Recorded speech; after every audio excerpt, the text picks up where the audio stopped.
Olá, como vai? Tudo bem? Como eu já falei no nosso ponto aqui de encontro, eu já falei várias vezes da doutora Tânia, que é a psicóloga que salvou a minha vida. Eu vou contar como é que a gente se conheceu. Eu vim de São Paulo para Paraíso do Tocantins, que era Paraíso do Norte de Goiás, e lá montei uma academia. Não tinha academia, e a doutora Tânia chegou de Goiânia logo depois e começou a ser minha aluna. Eu sabia que ela era psicóloga, mas eu tinha essa coisa de ver o mundo espiritual, de sentir ou ver o que seja. Eu via, aquilo era muito real para mim. E eu comecei a ver as minhas reencarnações, o que acontecia nas reencarnações. E aquilo me perturbava muito, porque tinha relação com o meu casamento, tinha relação com a minha vida, com as pessoas, e aquilo, eu não sabia trabalhar isso, e aquilo estava me deixando louca, né? E também eu estava muito depressiva porque saí de São Paulo e vim para o norte de Goiás na época, que hoje é Tocantins, e não tinha nada, era uma rua apenas, Paraíso do Tocantins, tinha muito pouco habitante. A televisão chegou no ano que eu cheguei, daí vocês podem imaginar como era. Então aquilo foi me deprimindo, e a academia que me salvou, e a doutora Tânia que me salvou disso, e comecei a trabalhar.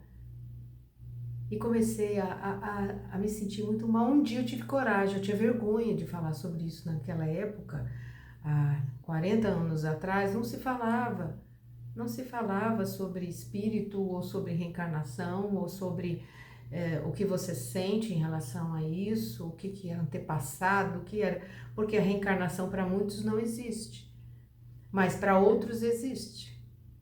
E para outros, você não viveu aquilo, mas foi seu antepassado que viveu e você veio com aquela memória. Não importa o que seja, importa que aquilo, naquele momento, está sendo muito real para aquela pessoa. E eu vivia, as emoções vinham todas para mim. E um dia eu tive coragem de contar para ela que estava acontecendo isso comigo. Ela olhou para mim e falou assim: eu vou pegar o seu caso. E depois ela me contou que ela pensou: gente, ou ela está muito doente e vai precisar de remédio, porque ela era católica, ou ela está falando a verdade e eu tenho que ver isso, eu tenho que ajudá-la, porque ela está sofrendo muito, ela, por uma coisa que é irreal, mas é real para ela, como que nós vamos fazer? E aí eu fui trabalhar, né, isso, com ela. E aí a doutora Tônia me pegou e falou: olha, eu não vou nem cobrar de você, porque ela ficou tão super, não quero cobrar de você. O que eu quero saber, o que você está sentindo. Então nós vamos combinar o seguinte: toda vez que você sentir isso, você me liga, eu passo o cliente, eu passo você na frente, mas eu quero trabalhar essa emoção que está vindo naquele momento, para que eu entenda o que está acontecendo com você, porque ela mesma não sabia o que estava acontecendo. E assim a gente fez.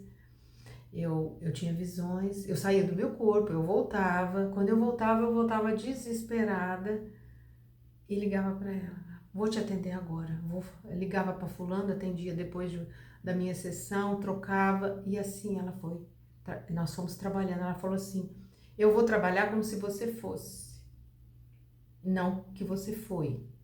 Você tem coragem de viver como se você estivesse vivendo isso? No caso de uma prostituição, no caso de um assassino, no caso de uma morte, você vai viver aquilo como se você fosse nessa vida, porque eu não sei trabalhar vidas passadas, eu sei trabalhar essa vida. Se você, se você aceitar isso, eu pego o caso. Eu aceitei, falei: tá bom, porque naquele momento eu estava me sentindo como se eu fosse. Então, assim, foi maravilhoso esse nosso encontro. Fiz terapia há muitos anos com ela e depois ela me convidou para trabalhar com ela, para fazer coisas com ela, e ela se tornou espírita, ela ia no centro espírita. Hoje eu não sei a crença dela e a religião, mas naquela época ela ia no centro espírita, participava das aulas que eu dava, e ela gostou muito dessa filosofia, de conhecer um mundo espiritual que ninguém, né, que ninguém acredita que exista, ou se existe ninguém quer mexer. Bom, enfim, esse foi o nosso encontro. Conta aqui a sua experiência, se você sonha. Às vezes você sonha, você não sai do corpo, você não vê, você sonha, você sente coisas que você não sabe explicar de onde vem, que pode vir desses antepassados que estão no seu sangue, porque todos esses sentimentos estão no nosso sangue. Na filosofia de Bokit Okada, a gente traz sentimentos de nossos antepassados, a gente traz no nosso sangue. Então, me conte aqui como é você nesse sentido, ou se você não sente nada, né, não vê nada, coloca a sua experiência, como foi a sua experiência. Eu vou aguardar aqui. Vamos no nosso ponto de encontro, trocar experiências e aprender umas com as outras, com os outros, porque temos também um perfil aqui, temos pessoas masculinas também que ouvem e participam. Eu vou aguardar o seu comentário. Tchau, tchau. Ótimo dia para você.